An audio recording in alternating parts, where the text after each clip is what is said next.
Saudações, meu irmão, minha irmã. Espero que você esteja repousando na graça do nosso Senhor Jesus Cristo e que o Espírito Santo continue ministrando a sua vontade em teu coração, que o Espírito Santo continue te mostrando o seu querer e que possamos continuar partilhando essa palavra até os confins da terra. Nós estamos hoje no dia 25 de novembro e estamos estudando o livro de Atos, capítulo de número 11, que antecede, nesse caso, o capítulo 10, onde o Espírito Santo desceu sobre os gentios através da pregação de Pedro. No entanto, os gentios não mereciam que se lhes fosse pregada a palavra de Deus. Os gentios não mereciam receber o Espírito Santo. Quem eram os considerados gentios? Todo aquele que não era judeu automaticamente era um gentio. Portanto, a graça de Deus, a comunhão com Deus e o Espírito Santo era tido como uma propriedade apenas do povo judeu. Aliás, o próprio Deus se manifestava nessa forma, apenas aparecendo, apenas criando comunhão com aquele povo que ele chamou a partir de Abraão, Isaac e Jacó. Mas agora o evangelho está se expandindo. A palavra do Senhor está se expandindo. E atenção que mais uma vez reiteramos, não se trata de Deus ter mudado de ideia. Não se trata de Deus entender que agora as coisas devessem ser diferentes. Mas não. Deus sempre teve essa intenção. Deus sempre configurou as coisas dessa forma, mas era necessário que os homens fossem preparados para entender a vontade de Deus. Era necessário que Jesus Cristo viesse primeiro, porque através dele a união e o redirecionamento de todos os homens à vontade de Deus poderia então ocorrer. E repare, meu irmão, que por causa de tudo isto que acabei de explicar, os discípulos e os outros apóstolos estavam à espera de Pedro. Pedro precisava explicar-se, porque afinal o evangelho não podia chegar aos gentios. Imagina ouvir que estes mesmos gentios, que nem o evangelho deveriam ouvir, agora então receberam o Espírito Santo. Pois bem, isso provocou incômodo, confusão no meio dos apóstolos e estavam esperando Pedro. Tanto é que, na introdução deste capítulo, Pedro é logo atacado com pedras. Pedro é atacado com críticas. E aqui surge a nossa primeira lição entre o versículo 2 e 3. Prefira questionar ao criticar. Dessa forma se chega ao conhecimento da verdade. Se for criticar, prefira questionar primeiro. Se for criticar, prefira saber antes o que aconteceu. Porque os discípulos não perguntaram a Pedro do porquê que ele fizera. Pedro, você não devia ter feito isso, você não devia ter entrado, você não devia isso assado e cozido. Meu irmão, quantas vezes você já se sentiu nessa condição de que você praticou, sente-se tendo praticado uma boa ação, mas parece que aqueles que te rodeiam não percebem a questão do porquê que você fez, e ao invés de te questionarem, já chegam com pedras e atropelos. Eu imagino que se eu fosse Pedro, eu responderia aos apóstolos umas poucas e boas. Eu não sei qual seria a tua resposta, mas talvez eu não fosse ser tão pacífico. E aqui surge a segunda lição. No versículo 4, a segunda lição é essa: não responda à crítica, apresente apenas a sua visão dos fatos. Esse texto do capítulo 11 parece nos trazer algumas noções da comunicação eficiente, parece nos trazer algumas questões de facilitação nas relações humanas. E os cristãos, afinal, são humanos. Olha que Pedro não levantou a dizer: estão a me criticar à toa, vocês não sabem o que aconteceu, vocês não estiveram lá, por que não perguntam? Por que antes disso não façam isso? Pedro não foi nesse tom, pelo contrário, nós vemos aqui como que uma empatia da parte de Pedro. Pedro tinha capacidade para se colocar no lugar dos outros apóstolos. Por quê? Eu já te digo por que Pedro não respondeu. Pedro não respondeu porque no lugar deles, Pedro faria a mesma coisa ou até pior. Então Pedro entendeu a situação dos irmãos. Pedro entendeu e sabia do porquê que os irmãos estavam se posicionando dessa forma. Por isso é que Pedro não saiu no contra-ataque, pelo contrário, Pedro estabeleceu a paz. Temos que nos defender de tudo e de todos, de não pensar que temos que contra-atacar todos os argumentos, não. Às vezes aconteceram para o nosso lado, ajude as pessoas a perceberem melhor aquilo que de fato queremos transmitir e por que fizemos o que fizemos. E é assim que entre o versículo 17 e 18 vai surgir a terceira lição. Qual é a terceira lição? Quem teme ao Senhor nunca se opõe à sua vontade, ao contrário, ele celebra. Os discípulos não sabiam que aquela era a vontade de Deus. Os discípulos não sabiam que era Deus se manifestando. Por isso criticaram Pedro, não criticaram a vontade de Deus, criticaram o que Pedro fez. E quando perceberam então que o que Pedro fez não fez por seu próprio interesse ou deleite, mas para a glória de Deus, eles celebraram, se alegraram e até ficaram admirados. Agora a palavra e o Espírito também chegou até aos gentios. Isso para dizer o quê? Que as pessoas às vezes nos criticam, não é porque querem nos derrubar, as pessoas às vezes nos criticam, não é porque querem o nosso mal. Para já ninguém gosta de ser criticado. Para piorar, normalmente temos a tendência de ver como inimigo aquele que nos critica. Mas se em algum momento pararmos para entender que no lugar dessas pessoas faríamos a mesma coisa, porque afinal é um contrato que foi quebrado, é uma orientação que tinha vindo do próprio Deus, que estava sendo desobedecida. Os apóstolos só estavam posicionados dessa forma. Deus nos deu uma orientação, nós andamos debaixo de uma visão e parece que você, Pedro, procedeu ao contrário. Mas quando não temos maturidade, quando não temos sabedoria para perceber o que se passa, vai ter uma confusão, vai dar uma tempestade num copo d'água. Que Deus tenha misericórdia. Mas ainda bem que estes homens se deixaram guiar pelo Espírito Santo. Ainda bem que estes homens se deixaram guiar pela vontade de Deus. E eles perceberam: aqui é aquela parte em que todos nós dissemos, né? Se tivesses falado desde o princípio, como que se às vezes tivessem nos dado chance para falar, não é? As pessoas às vezes criticam, vêm com pedras, e quando falamos no final, elas dizem: se você falasse antes. Não, é que às vezes não houve oportunidade para falar antes. Mas ainda bem que não estamos a falar de pessoas quaisquer, não estamos a falar de pessoas tementes a Deus, estamos a falar de pessoas cheias do Espírito Santo. Olha que os apóstolos eram razizas como? Eram todos pescadores, então eram mesmo da roça, eram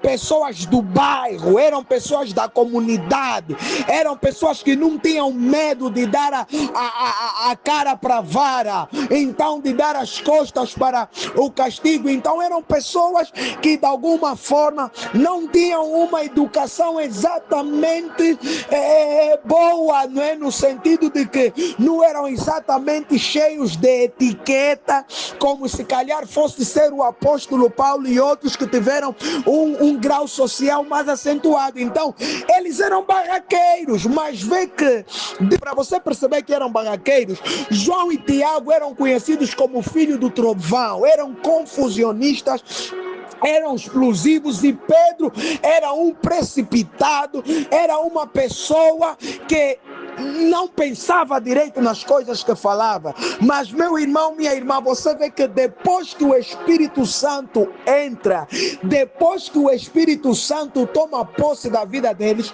eles começaram a ter o seu caráter modificado. Por isso é que aqui você vê eles a criticarem no momento, e noutros já esqueceram que criticaram. Isso chama-se que maturidade. Mas essa maturidade foi concedida por quem?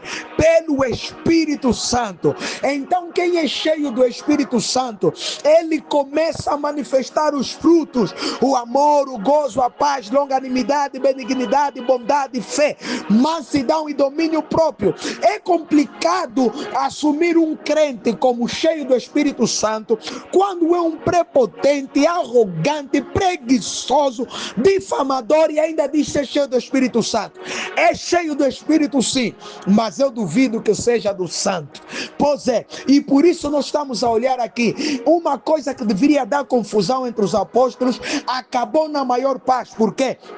Porque eles perceberam que não se trata do que o Pedro pensou que deveria fazer, nem se trata do que nós pensamos que Pedro deveria ter feito. Trata-se apenas daquilo que Deus mandou fazer. E se Deus mandou fazer, louvado seja o seu nome. E você está pensando, meu irmão, minha irmã, você está a pensar que isso parou por ali? Não, não parou. O versículo 19 e 20 está a dizer o quê? Que esse evangelho continuou a se expandir, continuaram a pregar e havia muita gente a se converter. Sabe o que o versículo 19 e 20 nos ensinam? Nos ensinam que o ambiente externo não pode anular a convicção interior de quem crê no nome de Jesus. Nós tivemos a primeira lição, a segunda, a terceira, e essa é a quarta lição. O que acontece à nossa volta não tem poder para parar o que está dentro de nós. Os discípulos estavam no meio de perseguição, confusão, quase morte, mas ainda assim estão a fugir, estão a pregar, estão dispersos, estão a testemunhar, estão a lhes sufocar, estão a glorificar. Ou seja, o ambiente externo não pode parar, não pode anular a convicção interior que nós temos de que Jesus Cristo é o Senhor. Meu irmão, não deixa o ambiente externo te parar, não deixa as forças externas te pararem. Fortaleça-te no Senhor e Ele vai te guiar e aumentar a sua fé. E é isso que está a acontecer no versículo 24. O que está a acontecer? Bernabé foi enviado para Antioquia por causa desse testemunho, porque ele viu que a palavra está a se espalhar nos gentios e os gregos também estão a se converter. Quando Barnabé chega lá, a Bíblia declara que Barnabé se alegrou muito com o que viu e incentivou, encorajou os irmãos a permanecerem firmes. Então essa é a nossa próxima lição. Aqui a lição que nós temos no versículo 24 é: nossa missão é somar e não subtrair.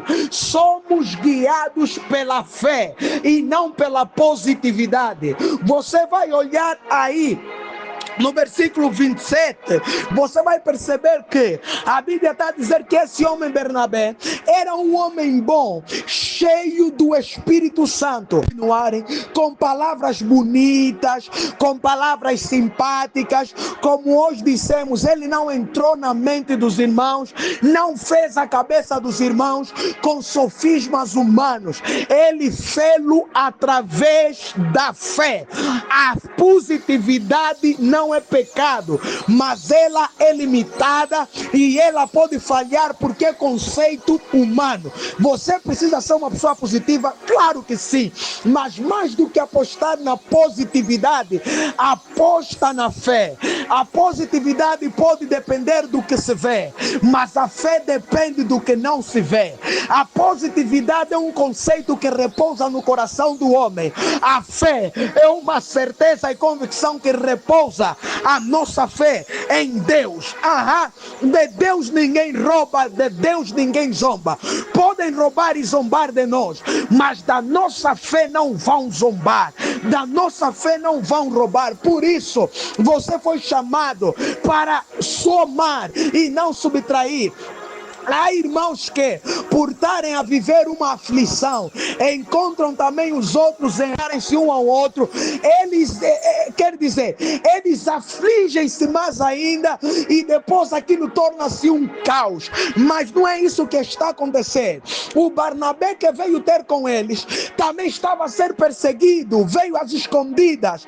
E aqueles que eles encontrou estavam a fazer as coisas nas escondidas. Mas esse que veio perseguido e este que está sendo perseguido estão na mesma visão. O que estão a lhe perseguir está a avisar nos outros perseguidos: não parem, continuem, porque não se tratava de mérito humano, se tratava da fé e da glória de Deus. Que você se torne, meu irmão, no encorajador, que você se torne no impulsionador da fé no coração de cada crente que está vivendo períodos difíceis, e que a tua fé mova a fé do outro crente na direção de Deus, na direção da permanência, para a glória do nome do Senhor.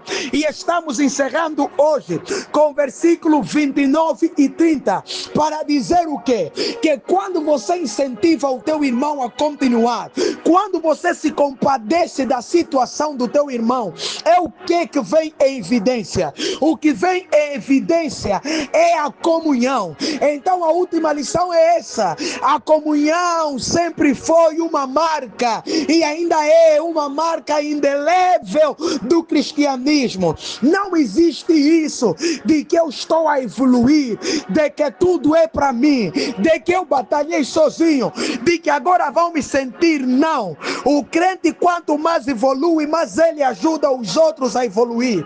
Quanto mais ele sobe, mais ele ajuda os outros a subir.